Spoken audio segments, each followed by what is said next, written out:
नमस्कार दोस्तों, मैं ओपी सिंह आपका शहर में आपका स्वागत करता हूं। सोसाइटी समस्याओं को लेकर के हम लोग चर्चा करते रहे हैं। हमारे साथ सोसाइटी के एक्सपर्ट संतोष मिश्रा जी हैं। ये लगातार आपकी समस्याओं का समाधान बताते हैं।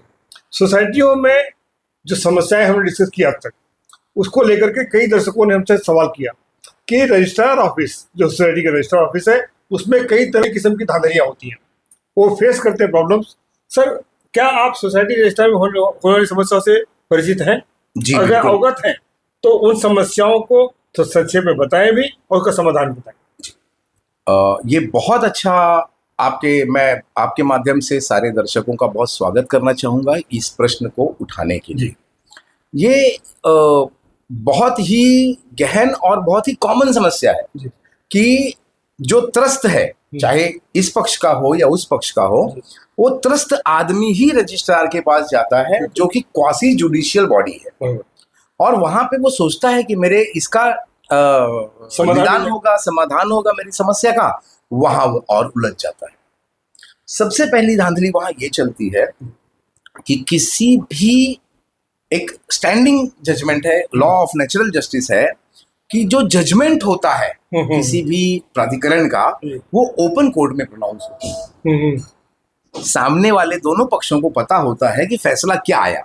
यहां ऐसा नहीं होता। अच्छा, यहां फाइनल हियरिंग ले लेते हैं, फिर बोलते हैं हियरिंग क्लोज। अच्छा, अब उसके बाद में आप आइए और सभी जानते हैं चढ़ावा चढ़ाइए। अच्छा, जिसका चढ़ावा बढ़ा उसके फेवर में जजमेंट। ये होता है। मैं ये नहीं कहना चाहूंगा कि सारे लोग करते हैं, लेकिन अधिकांश लोग इस प्रैक्टिस में लिप्त हैं। तो उनके ऊपर कार्रवाइयां हुई हैं। सोसाइटी रजिस्ट्रार भी फिर बिल्कुल, मैं आपको बता रहा हूं, पिछले गत दिनों में एक रजिस्ट्रार की पत्नी ने अपने आप को फांसी लगा के खुदकशी कर ली, और उसने डेथ नोट लिखा था कि ये मेरे जो पति हैं, जो रजिस्ट्रार हैं, ये बहुत सारे ब्लैक मनी लेकर के घर में आते थे और मुझे, मेरे नैहर वालों को, मेरे पीहर वालों को फोर्स करते थे कि इसको वाइट में कन्वर्ट कर। अच्छा, ये उन्होंने अपने इसमें लिखा था। सच्चाई भगवान बेहतर जानता है। अब यहाँ पे एक चीज ये होता है, और ये चीज, इस धांधली को करने के लिए यदि आप देखेंगे, यदि कोई भी इनके ऊपर की अथॉरिटी देखेगा, तो अगर अप्रैल में कोई जजमेंट, कोई केस क्लोज हुआ है, तो उसका जजमेंट आपको जुलाई तक में वो नहीं भेजते। अच्छा, 3-3 महीने आप जाते रहो वहां, और जब आपको वो जजमेंट देते हैं फाइनल, तो उसमें डेट अप्रैल की होती है। इससे दोहरा मार सहना पड़ता है लोगों को, क्योंकि यदि आपके खिलाफ कोई फैसला आया है तो अपील के लिए आपके पास 60 दिन का मोहलत है। बिल्कुल। 60 दिन में से यदि आप किसी लीगल प्रैक्टिशनर के पास जाते हो, तो वो ड्राफ्टिंग करने के लिए 1 महीना ले लेता है। मतलब आपके पास गिन के, और ये लोग फिर ये करते हैं, गिन के 10-15 दिन का ही आपके पास में विंडो होता है। लेकिन ये जानबूझ के अपनी जेबें गर्म करने के लिए इस तरह की प्रैक्टिस करते हैं। एक दूसरी चीज, बहुत बार हमने देखा है कि अगले पक्ष को आपने शो कॉज नोटिस या कंप्लेन की कॉपी सर्विस ही नहीं की, और उसकी हियरिंग भी लगा देते हो, और फिर मतलब वो बोलते हैं ना कि एक तो चोरी ऊपर से सीना चोरी। इनके जो क्लास 1 के क्लर्क्स हैं, उनको इतनी मतलब ये है, ईगो का प्रॉब्लम है कि यदि आप उनको बोलो ना, तो आपसे एकदम उल्टे होकर के तेज आवाज में बात करते हैं। इनको लगता है इनका कोई कुछ हो नहीं सकता। इसके लिए देखिए क्या होता है, यहाँ के लिए सबसे पहले अगर रजिस्ट्रार ऑफिस कोई धांधली करता है, तो उसकी कंप्लेन जा सकती है डिविजनल जॉइंट रजिस्ट्रार के पास। ओके। डिविजनल जॉइंट रजिस्ट्रार भी यदि कुछ एक्शन नहीं लेता है, तो कोऑपरेटिव कमिश्नर के पास। वो नहीं लेता है तो प्रिंसिपल सेक्रेटरी के पास आप कर सकते हो, मंत्रालय में कंप्लेन। स्टेट प्रिंसिपल सेक्रेटरी जो है कोऑपरेटिव डिपार्टमेंट के, वो भी नहीं तो आप कोऑपरेटिव मिनिस्टर के पास कर सकते हो। यदि आप इतनी सीढ़ी चढ़ने के बाद आपको न्याय नहीं मिला, तो आप सीधे हाई कोर्ट का दरवाजा भी खटखटा सकते हो। यदि मामला सारे लोगों से संबंधित है, तो आप सीधे सीधे PIL फाइल कर सकते हो।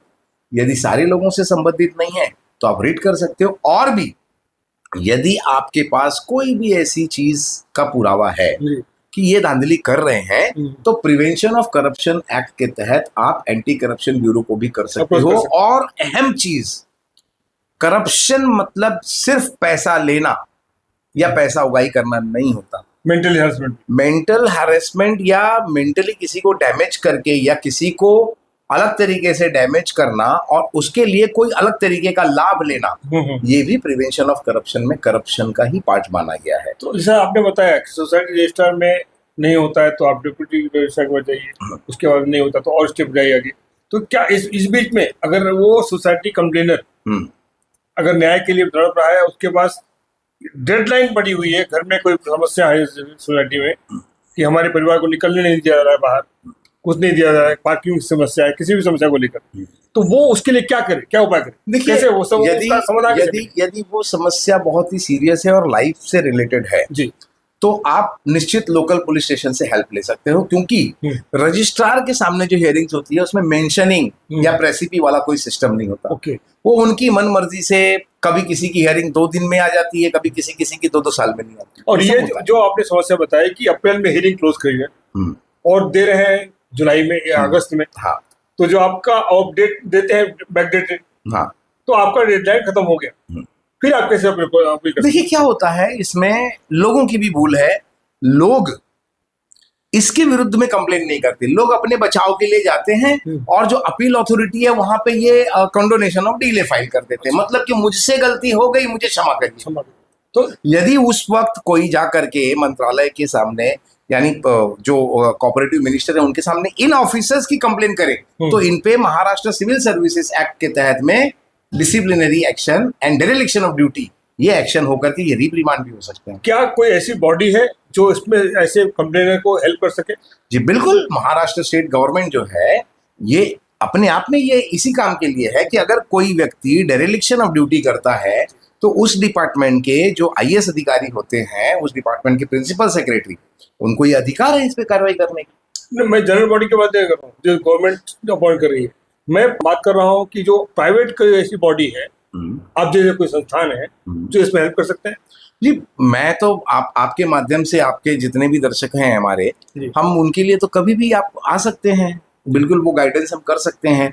आपके पास एडवोकेट्स की कम्युनिटी है, जीडीसीएस की कम्युनिटी है, जो भी जानकार है सहकार का, कोऑपरेटिव का, आप सारे लोगों से सलाह लेकर के काम कर सकते हैं। बिल्कुल। तो दर्शकों, आपने देखा कि सोसाइटी की समस्याओं को लेकर रजिस्ट्रार ऑफिस में अगर कोई प्रॉब्लम फेस कर रहे हैं आप, तो उसमें कैसे आप उससे निकल सकते हैं, कैसे बचाव कर सकते हैं, और फिर भी आपको कहीं कंफ्यूजन है तो हमें अप्रोच करें। हमारे जो एक्सपर्ट्स हैं, हमारी टीम है, लीगल टीम, वो आपको मदद करेगी। बने रहे हमारे साथ, और आपकी कोई समस्या हो तो हमें जरूर बताइए, हम उसका समाधान निकालेंगे। धन्यवाद।